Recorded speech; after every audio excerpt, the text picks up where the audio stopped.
이 거룩한 주님의 몸된 성전에서 하나님 얼굴 배웠고 천사들의 찬송으로 주의 음성을 들으며 예배할 수 있도록 인도해 주심을 감사합니다.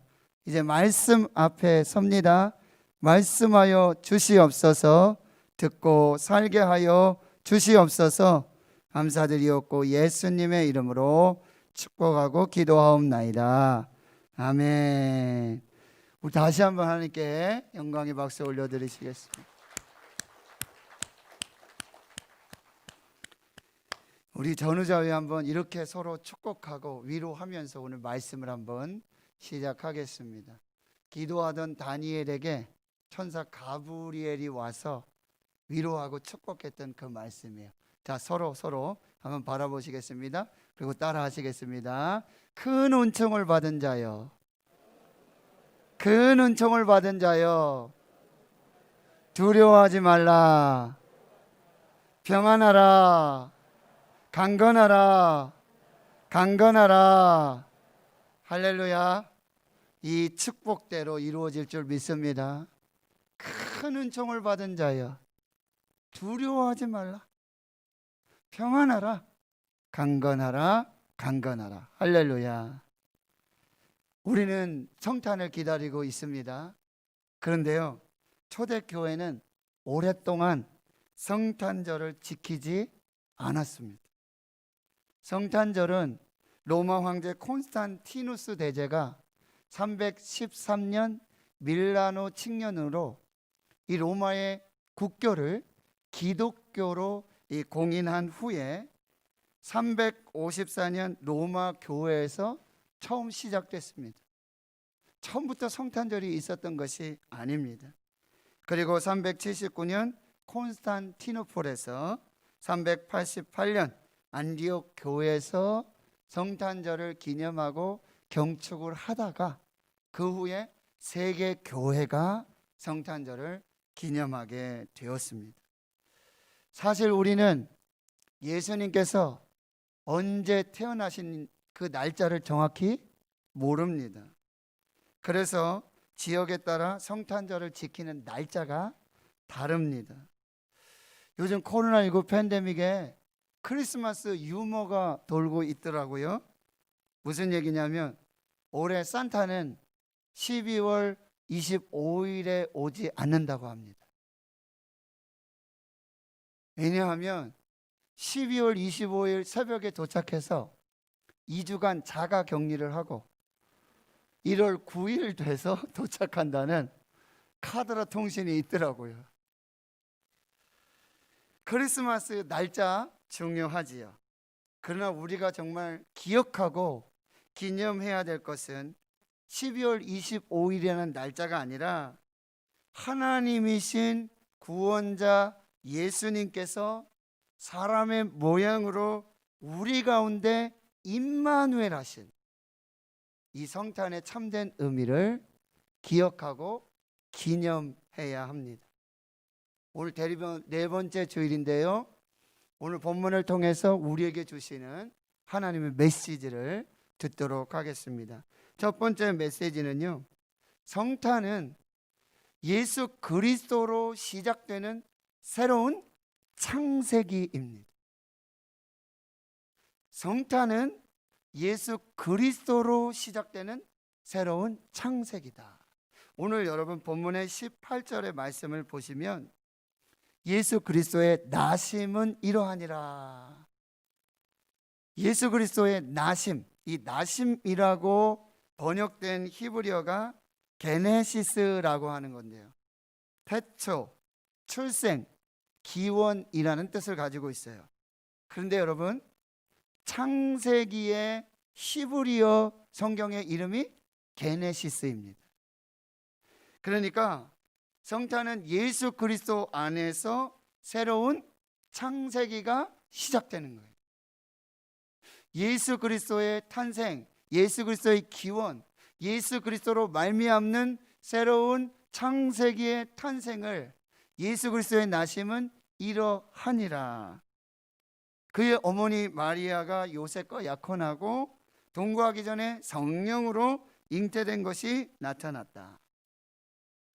태초에 세상을 창조하신 하나님, 그때 성부, 성자, 성령 삼위 하나님께서, 성령 하나님께서 새로운 창조를 시작하고 계시는 거예요. 성령으로 잉태된 것이 나타난 거예요. 사람으로 시작되는 것이 아니라 성령으로, 하나님으로 지금 새로운 창세기가 시작되고 있다는 말씀이에요. 첫사람 아담이 사람의 씨가 아니라 하나님의 영으로 창조된 것처럼, 두 번째 아담 예수 그리스도도 사람의 씨가 아니라 성령으로 잉태되고 창조되고 있다는 사실을 밝혀주고 있는 것입니다. 첫 번째 사람 아담은 사람이 하나님의 형상이 된 것입니다. 첫 번째 사람 아담은 사람이 하나님의 형상으로 나타난 것입니다. 근데 두 번째 사람 예수 그리스도는 하나님이 사람의 모양으로 나타나신 것입니다. 이것이 예수 그리스도로 시작되는 새로운 창세기의 시작이라는 말씀이에요. 예수 그리스도가 아니면 우리는 그저 대한민국에서 살다가 죽을 자연인에 불과한 인생이죠.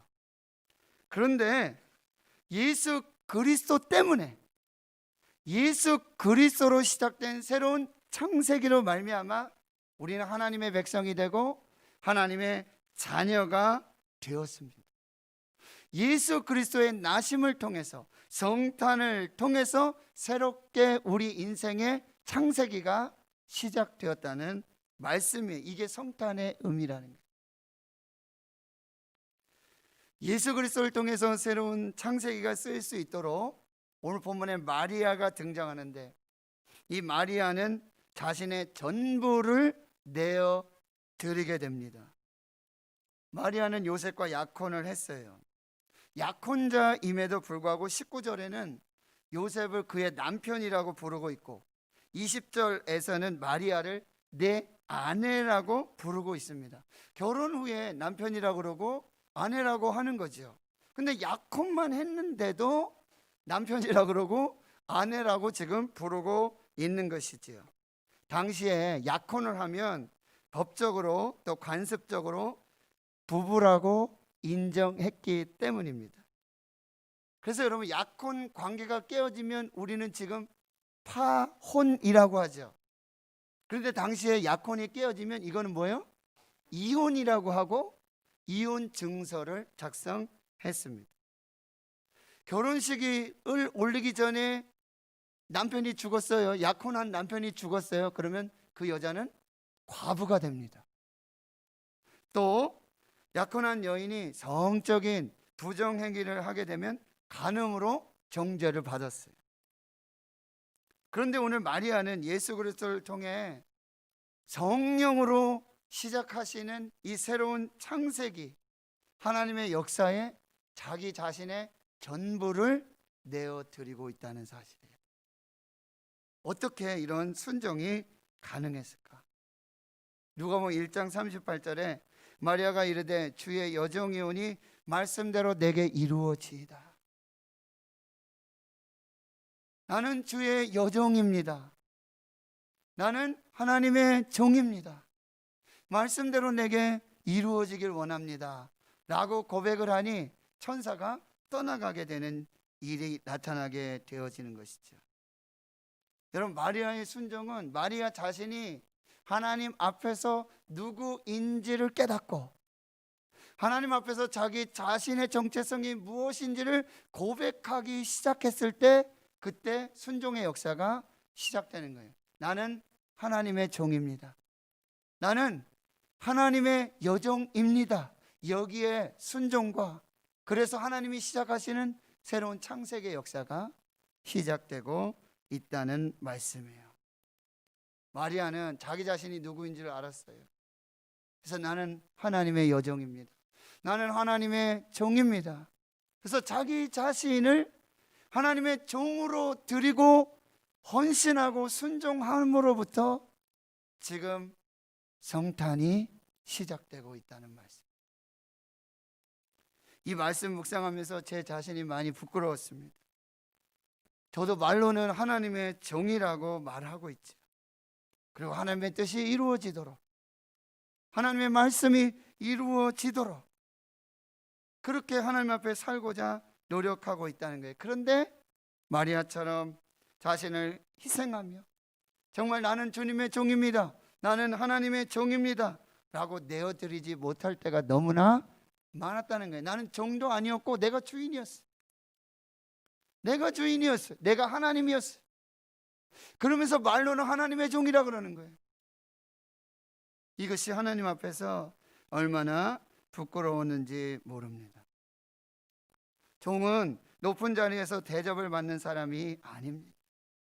종은 마리아처럼 자기 자신을 참된 주인이신 하나님께, 하나님의 말씀에 나는 하나님의 종입니다, 나는 하나님의 여종입니다 라고 진심으로 내어드리는 그 순종으로부터 바로 하나님이 시작하시는, 성령으로 시작하시는 이 창세기의 역사가 시작되고 있다는 말씀.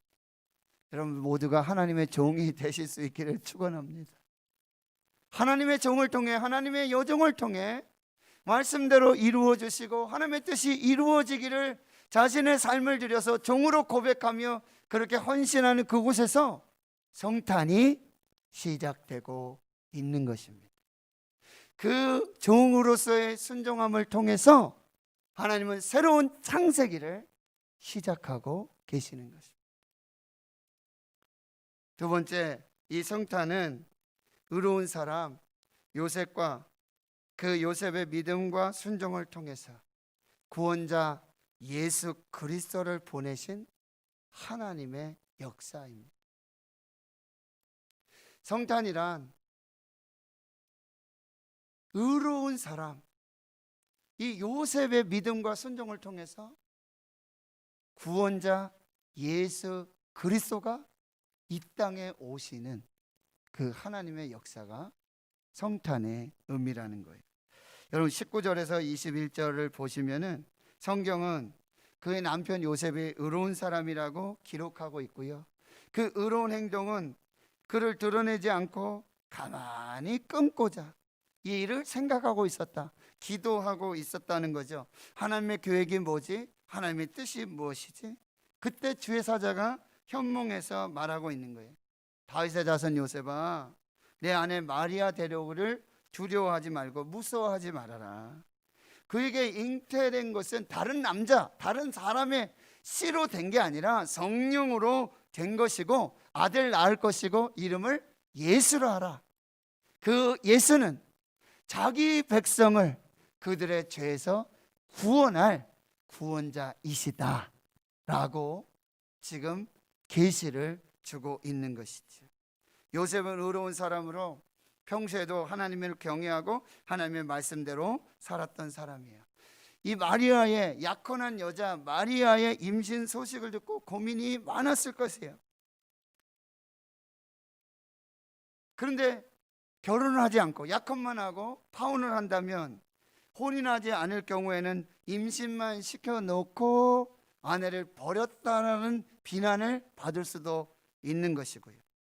그렇다고 마리아를 집으로 데려와서 그냥 같이 살 수도 없는 노릇이지요. 그리고 마리아에 대한 불신감, 배신감이 있었을 수도 있는 것이죠. 그래서 20절에 보면 천사가 뭐라고 그래요? 내 아내 마리아 데려오기를 무서워하지 말라, 두려워하지 말라 이렇게 말해요. 그러니까 요셉은 이 약혼한 아내 이 마리아의 임신 소식으로 매우 두렵고 그리고 떨리면서 괴롭고 답답했던 그 마음을 알 수가 있는 것이죠. 여러분 요셉은 율법대로 마리아를 정죄하고 법정에서 결혼 지참금을 반환을 요구할 수도 있었어요. 근데 요셉은 그 많은 권리를 다 포기하고 조용히 이혼 증서 써주고 그리고 그 선에서 이 일을 덮어 마무리하고자 했던 것입니다. 이것이 요셉의 긍휼이에요. 요셉은 참 긍휼이 많은 사람이었어요. 그래서 의로운 사람으로 율법을 들이대면서 마리아의 삶과 인생을 무너뜨릴 수 있어요. 그 한 여인을 파탄에 그렇게 몰아붙일 수도 있었을 거예요.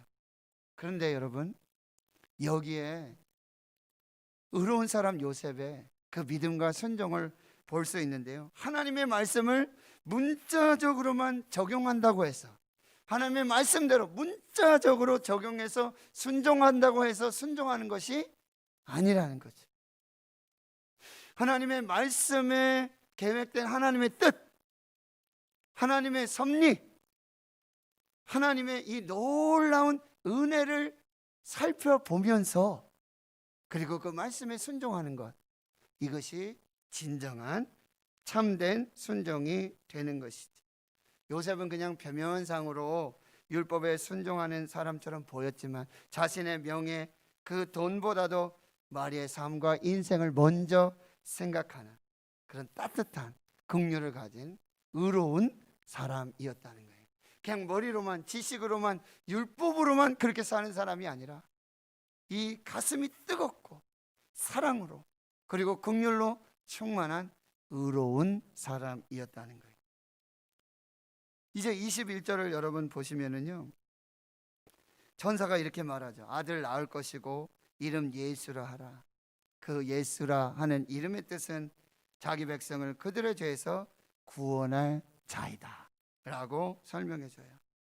천사는 지금 마리아를 통해서 요셉에게 태어날 아이가 사람의 씨가 아니다, 남자의 씨가 아니라 성령으로 잉태되었고 아들을 낳을 것이고 그 이름을 예수라고 하라.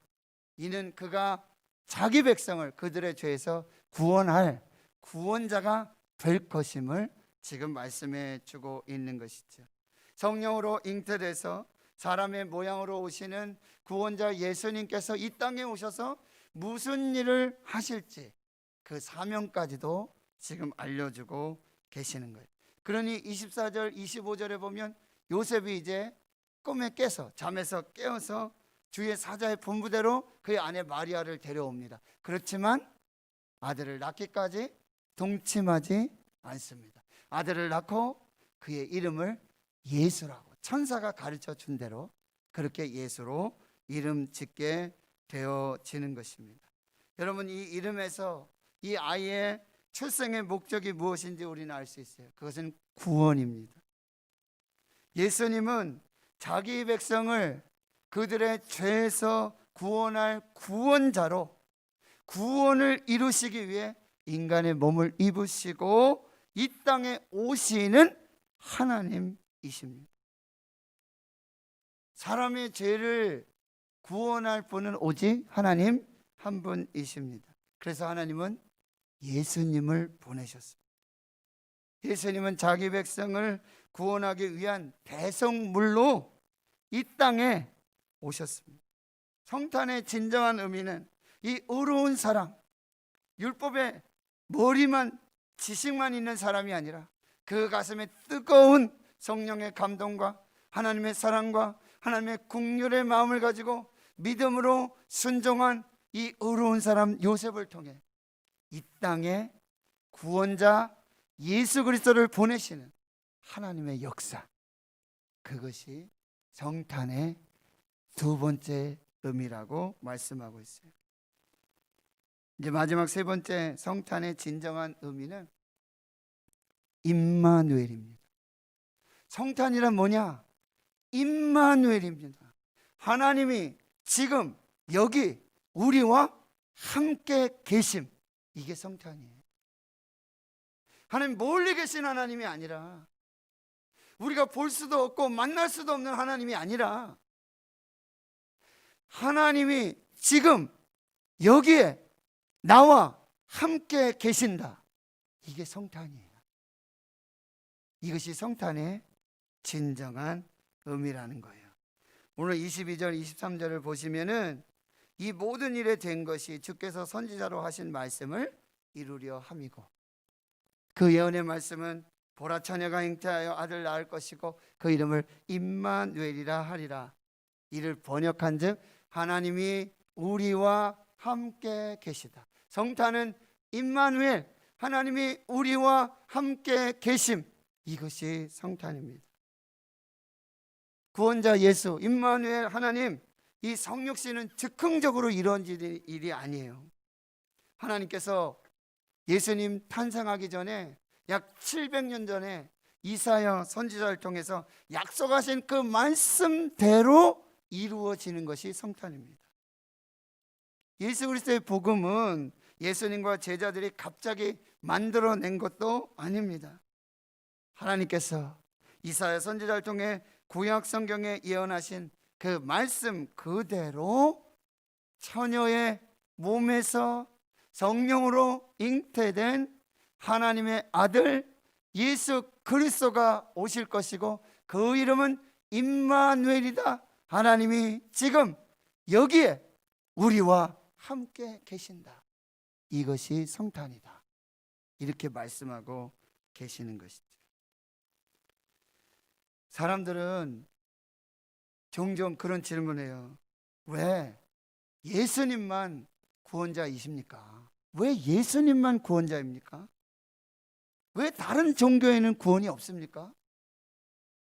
라고 묻고 질문하고 있다는 말씀이에요. 그 이유는 단 한 가지예요. 임마누엘 때문이에요. 인간을 구원하려면 초월성과 내재성이 있어야 합니다. 인간을 구원하려면 초월성이 있어야 되고 내재성이 있어야 합니다. 우주보다 큰 초월성이 있어야 돼요. 인간은 인간을 구원할 수가 없어요. 인간이 어떻게 죄인된 인간이 죄의 문제를 해결할 수 있겠습니까? 그러니 석가모니 공자는 구원자가 될 수 없는 거예요. 초월성이 없어요. 그들은 인간이에요.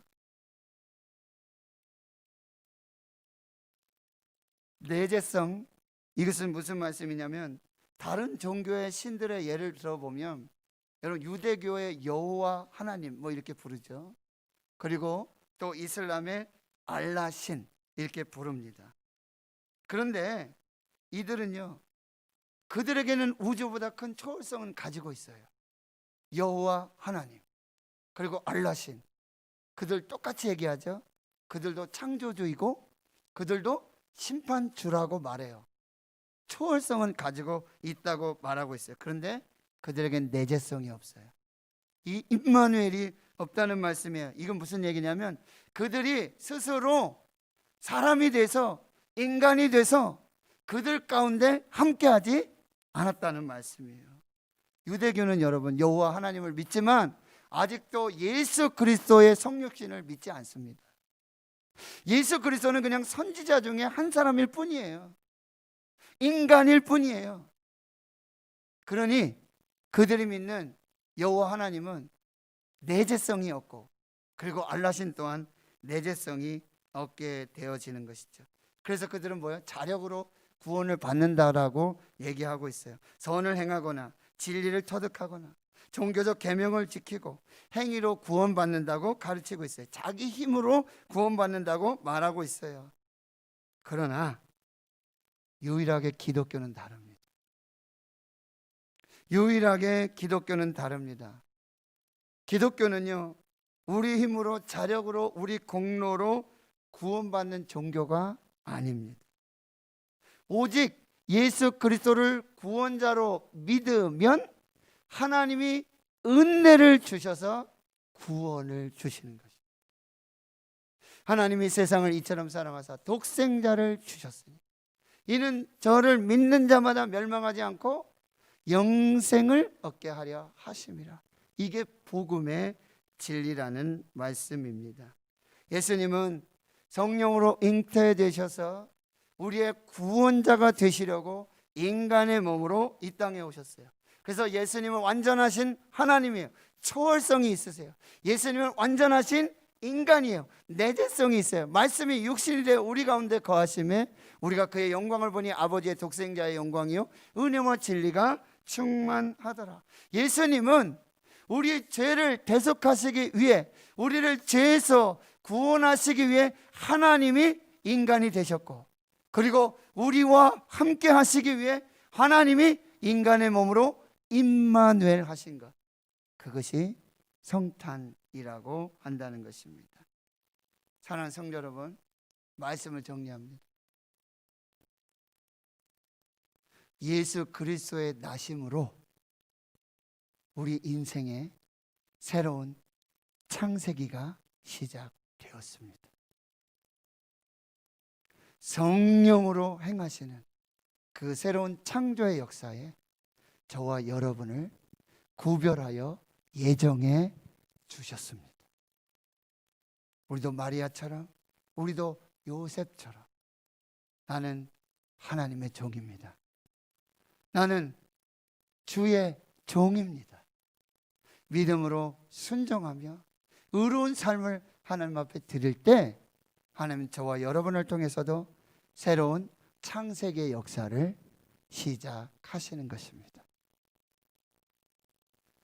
하나님은 구원자 예수 그리스도를 보내셨습니다.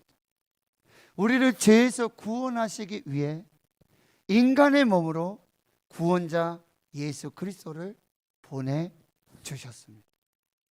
그를 믿는 자마다 멸망하지 않고 영생의 구원을 주시는 은혜를 시작하셨습니다.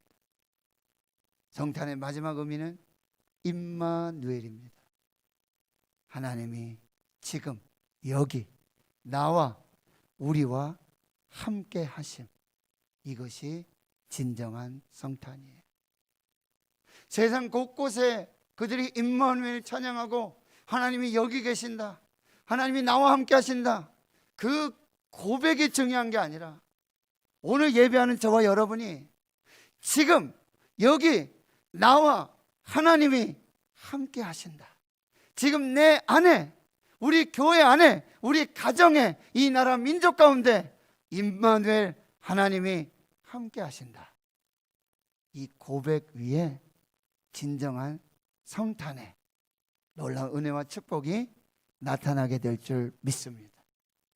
구원자 예수 임마누엘 하나님, 어서 오시옵소서.